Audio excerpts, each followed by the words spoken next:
wasaaraha dalka Itoobiya iyo diblomaasiyiin ka socda dalalka reer galbeedka. wasiirka arrimaha dibadda Somaliland Yaasiin Xaaji Maxamuud Xiir Faraton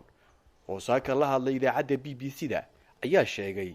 in Somaliland ay shirkaasi si xoog leh ugu soo bandhigtay waxyaalihii ay tirsanaysay iyo ajandaheeda, isla markaana dalalka beesha caalamka ee dhageysanaya khudbadaha labada dhinac ay wax badan fahmeen. sidoo kale wasiirka ayaa carabka ku dhuftay intii shirku socday in ay caqabado yimaadeen, balse aanu hadda diyaar u ahayn in uu faahfaahin ka bixiyo nooca ay yihiin caqabadahaasi ilaa intuu shirku soo gabagabeeyo.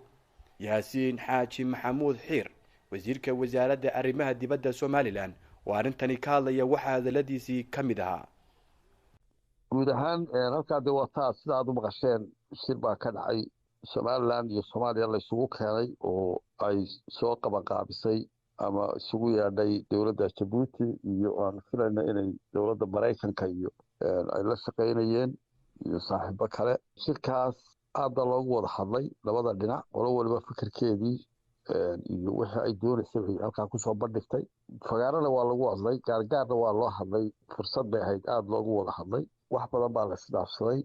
goobjoogayaashii ama dadkii mataqaanaa goobjooga ahaa ee isu dhegeysanayeenna dee wax badan bay fahmeen oo maxayto ay ku qanceen. aakhirkii waxaa laisla gartay in ay sii socoto wadahadalku, bal horta ilaa berito haddii muddo ka dheer laysku afgartana way soconaysaa. markaan soo koobo, Somaliland waxay si xoog leh oo xooggan usoo bandhigtay waxyaalihii ay tirsanaysay iyo wixii dhibaato gaadhay iyo mowqifka ay taagan tahay ay doonayso masiirkeeda in ay ku gaadho ayay soo bandhigtay. qodobada ugu muhiimsan ee Somaliland ay la tagtay shirka hal iyo laba maxaad nooga sheegi kartaa wasiir? shirka weli wuu socdaa, marka uu marxalad laga warrami karo oo tafaasiisheeda la geli kara baan ka warrami doonaa. laakiin iminka Somaliland qadiyadeedii unbay ka hadashay, mowqifka ay arrimaha ka taagan tahay bay ka hadashay. waxay ka hadashay arrimihii hore looga heshiiyey, wadahadaladii hore ilaa 2012 soo socday, muddo socday, waxyaalihii laga wada hadlay. arrimahaas oo dhan bay ka hadashay, marka si wanaagsan bay mowqifkooda uga hadashay. waxayna isku dayday in sidii ay ku qanciso caalamka dee mowqifkeeda iyo qadiyadeeda inay yihiin kuwa xaqa. waayahay wasiir, labada dhinac ee Soomaaliya iyo Somaliland si guudna way isku arkeen, si gooni ahna waad u kulanteen. ilaa iyo hadda ma jiraan wax caqabado ah oo aad isleedahay way ku gadaaman yihiin hanaanka uu shirka u socdo? wallahi maadaama uu shirkii arrintu ay bilow tahay, waa jira caqabado aan isleedahay kolley dhibaato laga yaabaa inay salka ku hayaan ama ay shirka ku keenaan. laakiin ma jecli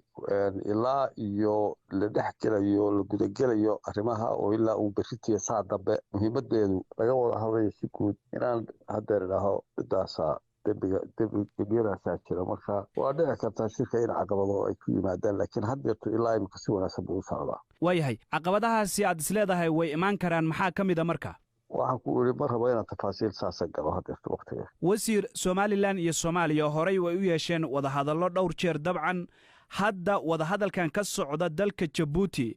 muxuu kaga duwan yahay wadahadaladii horey u dhici jiray? waxyaalaha kaga duwan yahay waa jira shirkan kuwii hore. shirka kanu kuwan sida muuqata wuxuu kaga duwan yahay, wuxuu leeyahay markhaatiyaal buu leeyahay, dad miisaan leh oo odayaala oo madaxweyneyaala oo isla deegaanka iyo regionkii wadanka maxayto labada dalka ay ku yaaliin buu ka socda, ayaa arrintan gacanta ku haya oo labada dal isu keenay. marka waa dhici kartaa in wax weyn ay ka bedelaya kii hore labada wafdi ee labada dal ka socda unbaa meel la geyn jiro loola jiray idinku wada hadla. laakiin kan wuu la dhex joogaa, waana loo goobjoog baa loo yahay, waxaa lagu wada hadlayo. ugu dambayntii marka maxaad isleedahay wasiir way ka soo bixi karaan? maxaa laga filan karaa shirkan? wallahi haddeerta taas ma rabo fikirkayga iyo saan u arko inaan halkan ka sheego. waa kuwa aan doonayno loo baahan yahay in horta la ogaado dhinac walba xaqiiqadu meeshay ka taagan tahay, markaasubaa laga hadli karaa. haddeerto banahayga ma rabo inaan soo bandhigo. laakiin maxay tahay dhinaca Somaliland haddaad ka hadasho, maxay tahay rajada aad isleedahay shirkaasi waad kala soo laaban kartaan? والله waxaan ku talagelaynaa ma jirto oo inuu taas ka soo baxaysa ma jirto mowqifkayga uu baanu soo bandhigaynaa dhinaca kalena waxa ay ka yiraahdaan kaga jawaabanaya waxa ka dhawaaqay oo eegayna kaasi wuxuu ahaa wasiirka arrimaha dibadda ee Somaliland Yaasiin Maxamuud Xiir Faratoon oo qadka telefoonka igu warramay soo ku sugan magaalada Djibouti ee caasimadda waddankaasi Djibouti. Dhageystayaal waxa naga xusuusin mudan inaan dhinaca kale ee dawladda federaalka shirka ka qayb galaysa inuu isku daynay inaan la hadalno mas'uuliyiinta shirkaasi ka qayb galaya laakiin wali noomaysan suurta galin marka ugu horeyso ay noo suurta gashana waynu idin soo gudbin doonaa haddii Allah wado la yiraahdo balse ilaa iyo hadda sida ay wax u socdaan waxaana la falanqeynaya Professor Xuseen Warsame oo wax ka dhiga jaamacadda Calgary ee dalka Canada.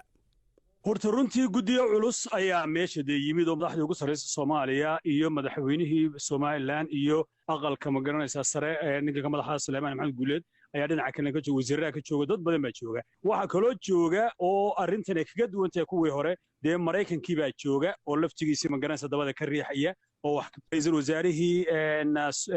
Ethiopia oo awal aan lagu tirin jirin inay madaxda Ethiopia ay taageerto isku imaasho iyo wax noocaasa ayaa meesha ku jira waxa ku jira ma garanaysa Amazon waxa ku jira waxaan u jeedaa midowgii Afrika midowgii Europe jimciyada qurba ka dhaxaysa dadkaas oo dhan marka runtii rajo weyn ayay arrintaasi keenaysaa marka la eego jawiga wax ku bilaabayaan oo waxay u egtahay in meel loo socdo ayay u egtahay Professor Xuseen dabcan waad dhageysatay khudbadaha labada dhinacba ay ka jeediyeen madasha shirka iyo warmutiyeedkan hordhaca ee la soo saaray ma jiraan wax caqabada ah oo aad isleedahay shirkaasi uu la kulmi karaa oo ku muuqda waa runta oo waan dhageystay caqabadii gaar ahaan waxaan aad u sii dhageystay ta madaxweynaha Somaliland oo runtii dee ka soo bilaabay ilaa isku darsankii ka soo bilaabay dhibaatooyinkii Somaliland ka qabsaday ka soo bilaabay dagaaladii ku soo bilaabay inta markuu ku soo waday uu ka dabeetana wax ay qabsadeen hadda uu sheegayna dabeetana wuxuu sheegay in wanaagu ku jiro si loo sii wada socdo in la ictiraafo oo ictiraafkaas laba waddan isgarab joogo walaalo ah noqono buu ku sameeyay dabcan marka maskaxda ah in ictiraaf ay u socoto Somaliland oo aanay wax kale u soconin de Soomaaliyana madaxweynaha dastuurka lagu doorto wuxuu oranayaa waa inaad marnaba ogolaan wax kala go Soomaaliya la yiraahdo kala go Soomaaliya aanad ogolaan buu ku socdaa marka carqaladda ugu horeysa horta waa labada dastuur ee la kala socdo midna uu leeyahay lagama noqon karo goosashadii midna uu leeyahay laba kala gooy karo waa horta carqaladda ugu weyn waata talabaad waxay ahayd wuxuga aamin baanbayahan dambe aad u yaraanay oo towtow badan baa jirtay oo xataa madaxweynaha Somaliland markuu wuxuu ku tilmaamay Soomaaliya cadowga iyaga koowaad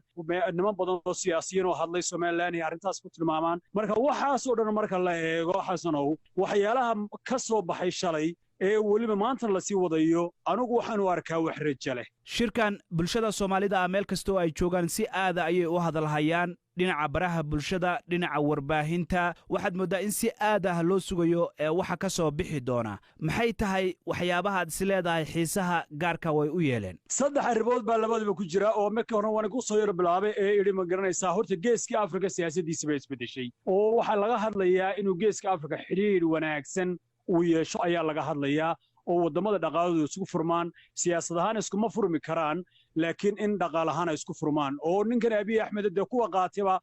Nobel Prize ku qaatina arrinta dabada waa ka riixaya Mareykankii ayaa u soo yara jeeda oo Soomaaliya investment badan baa la sameyn karaa hadda waxa la dekada la dhisayaa petrol baa la helay waxyaalo badan baa ka sameysmaya dhulkaas oo dhan oo Soomaaliya isku wada jirta Somaliland iyo Somaliland marka umuraha adduunka u soo yar jeeda iyo ma garanaysaa in geeska Afrika siyaasaddu isbedeshay baa keenaysa xamaasadda faraha badan iyo rajada badan rajana jirta xasanow oo xataa haddaan hadda lagu heshiin ma kala go'naayo ma isku jiray haddaan lagu heshiinin colaadda la yaraynayo xayada la yaraynaya waxay keeni doontaa in horumarkii dhaqaaluhu uu xawli galo labada dhinacba daawade haddii aad ku cusub tahay channelka Ilays News fadlan subscribe saar gambaleelkana furo si aad ula socoto wararka iyo barnaamijyada xaqiiqada ku salaysan ee aanu sida joogtada halkan idin kula wadaagayno